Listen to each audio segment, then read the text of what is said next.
Last Thursday, Ursula von der Leyen was re-elected as European Commission President, with 401 MPs in the 720-member-strong European Parliament voting for her re-election in a secret ballot, thanks to the backing of the three centrist groups and the Greens. This means von der Leyen will now get a second five-year term to continue with the policy platform she began in 2019, which was mostly focused on the so-called European Green Deal and turning the EU into what she described as a geopolitical agent. So in this video, we thought we'd take a look at von der Leyen's plans for Europe, which parts might turn out to be controversial, and what a von der Leyen-led EU might look like in 2029. Before we start, if you haven't already, please consider subscribing and ringing the bell to stay in the loop and be notified when we release new videos. So to understand von der Leyen's plans for Europe this time around, it's worth going back to 2019, when she was first elected as Commission President, because von der Leyen has basically signalled that she wants to broadly continue with that programme. While there were originally some suggestions that she might tack to the right to appease the growing right-wing bloc in the European Parliament, the fact the centrists held on to their majority at the European Parliament elections meant that she's basically ended up staying in the same place politically as in 2019. When asked at a Politico event a few weeks ago, for instance, what she would do differently during her second term, von der Leyen said she would keep the direction of travel for the big topics. Back in 2019, von der Leyen and her commissioners set out 6 priorities for Europe. The first was the European Green Deal, which essentially involved investing in green and renewable technology to reduce Europe's carbon footprint.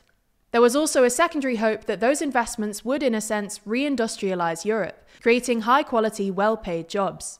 In certain respects, this has been remarkably successful. The EU has passed a whole load of ambitious climate legislation aimed at reducing net greenhouse gas emissions by at least 55% by 2030, relative to 1990 levels, and achieving net zero by 2050, making Europe, in the Commission's words, the first net zero continent. However, the European Court of Auditors, ECA, has warned that the EU's current efforts may be insufficient to reach the 2030 target. And while the measures originally enjoyed broad support across the European Parliament, they've become increasingly contentious over the past few years. This is in part because of the outsized effect that they have on certain constituencies, including most notably farmers, but also because, as many other countries are currently finding out, the green transition gets more expensive the closer you get to your deadline, and it isn't creating as many great jobs as politicians had hoped for or promised. This is because green industry isn't as labour-intensive as the industries of yesterday, which is why developed countries haven't been able to bring back the jobs they apparently lost during their deindustrialisation. Something true is similar in the US, where, even though it's massively stimulated green investment, the Inflation Reduction Act and its subsidies haven't created anywhere near as many jobs as expected. Von der Leyen's second priority was digitising Europe. Originally, there was a positive vision here about funding European tech startups, digitising European government, and maybe even nurturing a European Silicon Valley somewhere. But over the past few years, most of the EU's tech-related efforts have focused on regulating big tech companies and AI, with stuff like the Digital Markets Act and Digital Services Act. Her third priority was, quote, fostering an economy that works for the people. This is partly about redistribution via stuff like the minimum European corporate tax rate, but mostly about deepening the EU's economic union, both by pushing for more fiscal union and creating a capital markets union, which is basically about making it easier for Europeans to invest within the European market. Von der Leyen's fourth priority was creating a geopolitical EU. This was one of her stated objectives back in 2019, but it became central after Russia's invasion of Ukraine, when the EU responded by both sanctioning Russia and organising direct fiscal support for Ukraine via the European Peace Facility, or EPF. In February 2024, the EU also reached a provisional agreement on setting up a new instrument, called the Ukraine Facility, which will provide €50 billion of financial support for Ukraine between 2024 and 2027. The fifth policy was promoting the European way of life. This seems to be a friendly-sounding euphemism for updating the EU's migration and asylum policy, which is what happened with the new migration pact passed in December. The final priority was a push for European democracy. Perhaps the most interesting measure here is the so-called Anti-SLAPP Directive, passed in March of this year, which tries to protect journalists and public watchdogs from strategic lawsuits designed to deter or silence them. So, as we mentioned earlier, von der Leyen wants to broadly continue with these 6 priorities. However, we should expect some changes in emphasis.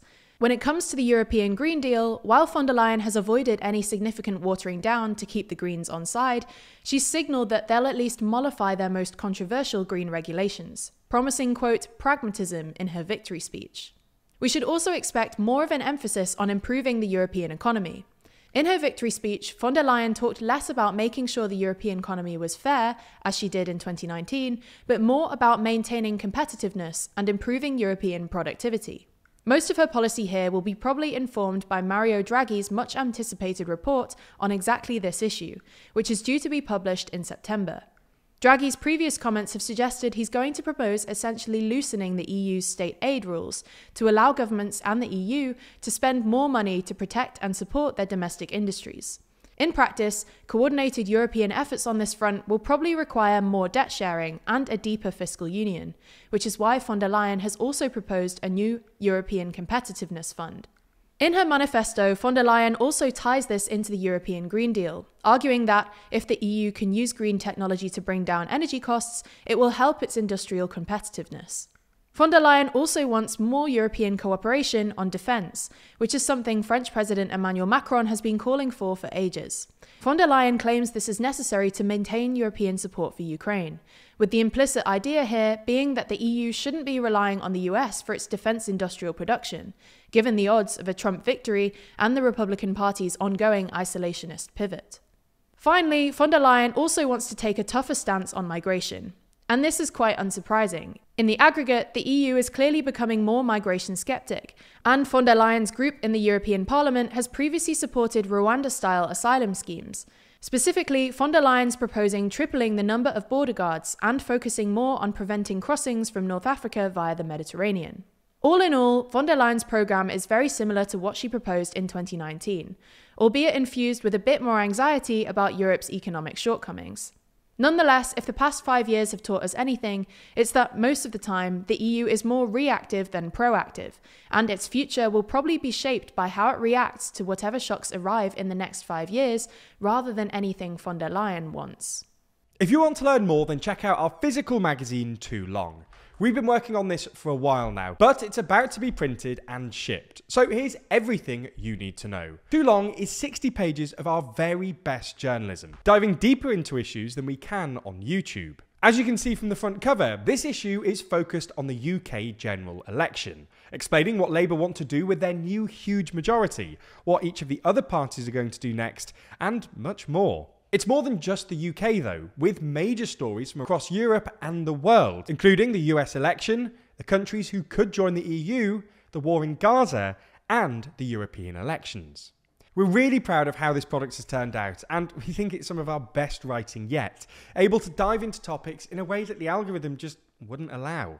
It's also a great way to support the channel, with the cost of production only increasing as we expand and advertising markets getting less stable. Your support helps us improve the business, improve our journalism, and helps us make more free YouTube content for everyone. If you're interested, you can go to toolong.news to buy a copy. There you'll find both standard and premium editions of the magazine, with the premium edition getting your name printed in the thank you section and getting you access to our behind the scenes podcast, The Bullpen. Premium editions will only be available until Thursday at 11 AM, when the print run begins, so you don't have long. You can also subscribe to Too Long, which gets you 25% off the price and a copy sent straight to you every 4 months.